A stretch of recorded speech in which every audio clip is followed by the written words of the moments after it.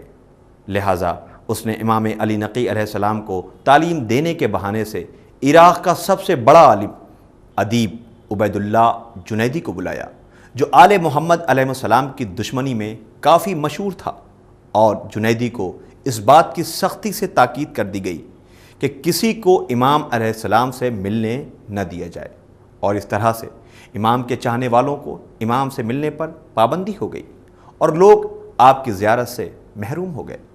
راوی کا بیان ہے کہ میں نے ایک دن جنیدی سے کہا، کم سن بچے کا کیا حال ہے؟ تو اس نے نہایت بری صورت بنا کر کہا، انہیں کم سن بچہ نہ کہو، وہ رئیس ہاشمی ہے۔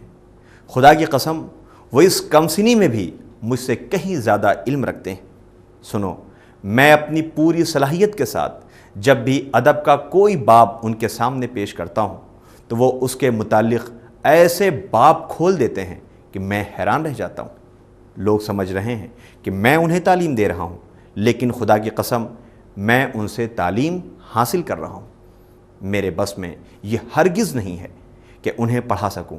خدا کی قسم، وہ حافظ قرآن ہی نہیں، وہ یہ بھی جانتے ہیں کہ کون سی آیت کب اور کہاں نازل ہوئی ہے۔ مختصر یہ ہے کہ جس کو تم کمسن کہہ رہے ہو وہ زمین پر بسنے والوں میں سب سے بہتر، کائنات میں سب سے افضل ہے۔ دمت الثاقبہ، پیج 121۔ ناظرین، عظمت امام کا اندازہ اسی بات سے ہو جاتا ہے کہ یہ فضیلتیں بیان کرنے والا خود امام کا دشمن ہے۔ ناظرین، یہ واقعہ اس وقت کا ہے جب آپ کی عمر 6 یا 7 برس کی تھی۔ دشمن نے خود اس بات کا اقرار کر لیا کہ امام کے لیے سن و سال کی کوئی قید نہیں ہوتی، بلکہ اللہ انہیں علم و فضل، کمالات اور معجزات دے کر بھیجتا ہے۔ یہ تو تھا امام علی نقی علیہ السلام کی فضیلت کا ایک باب۔ آپ فضائل کا ایسا سمندر تھے جس کا کوئی کنارہ نہیں ہے۔ ناظرین، آئیے اب ہم آپ کے سامنے امام علی نقی علیہ السلام کی وہ باتیں پیش کرتے ہیں جس میں انسانیت کی بھلائی کی باتیں ہیں اور جن باتوں پر عمل کر کے انسان اپنی دنیا و آخرت دونوں کو کامیاب بنا سکتا ہے۔ امام علی نقی علیہ السلام فرماتے ہیں کہ والدین کی نافرمانی سے روزی میں کمی ہوتی ہے اور ذلت و رسوائی ہوتی ہے۔ بہار الانوار جلد 78 پیج 369۔ جو خدا کی اطاعت کرے اسے بندوں کی ناراضگی سے نہیں ڈرنا چاہیے، لیکن جو خدا کو ناراض کر دے اس کو یقین رکھنا چاہیے کہ لوگ اس سے ضرور ناراض ہوں گے۔ تحفۃ العقول پیج 482۔ عبادت کے لیے رات کا جاگنا نیند کو لذیذ بنا دیتا ہے اور بھوک غذا کو ذائقہ دار بنا دیتی ہے۔ ایان الشیعہ طبع جدید جلد 2 پیج 39۔ خدا نے دنیا کو مصیبتوں کا گھر بنایا ہے اور آخرت کو جزا کا گھر قرار دیا ہے۔ دنیا کی مصیبتیں آخرت کی جزا کا ذریعہ ہیں۔ تحفۃ العقول پیج 483۔ اپنے کو بہتر سمجھنا علم حاصل کرنے میں رکاوٹ ہے اور یہ انسان کی کمزوری اور جہالت کا سبب بنتی ہے۔ ایان الشیعہ طبع جدید جلد 2 پیج 39۔ فضول خرچی کرنا بے وقوفوں اور جاہلوں کا کام ہے۔ بہار الانوار جلد 2 پیج 369۔ جو شخص اپنی محبت اور رائے تمہارے لیے مخصوص کر دے تم اپنی اطاعت بھی اس کے لیے مخصوص کر دو۔ تحفۃ العقول پیج 483۔ جو خدا سے ڈرے گا لوگ اس سے ڈریں گے اور جو خدا کے حکم پر عمل کرے گا لوگ اس کی بات مانیں گے۔ تحفۃ العقول پیج 483۔ حسد نیکیوں کو مٹانے والا اور خدا کی ناراضگی کا سبب ہوتا ہے۔ ایان الشیعہ طبع جدید جلد 2 پیج 369۔ صبر کرنے والے کی ایک مصیبت ہے لیکن فریاد کرنے والے کی 2 مصیبتیں ہیں۔ ایک مصیبت وہ جو پیش آتی ہے، دوسری وہ ہے جو فریاد کرنے سے اجر کو برباد کر دیتی ہے۔ حیات الامام علی ہادی پیج 160۔ بے جا ہنسی مذاق بے وقوفوں کا مشغلہ اور جاہلوں کا ہنر ہے۔ حیات الامام علی ہادی پیج 161۔ تو ناظرین ہمیں چاہیے کہ اس ولادت امام علی نقی علیہ السلام کے دن یہ تہیہ کریں کہ ہم ان کی بتائی ہوئی باتوں پر چلنے کی کوشش کریں گے۔ ناظرین اب ہمارے پروگرام کا وقت ختم ہو رہا ہے۔ انشاءاللہ تاریخ کی مناسبت سے پھر حاضر ہوں گے۔ تب تک کے لیے ہمیں اجازت دیں۔ خدا حافظ۔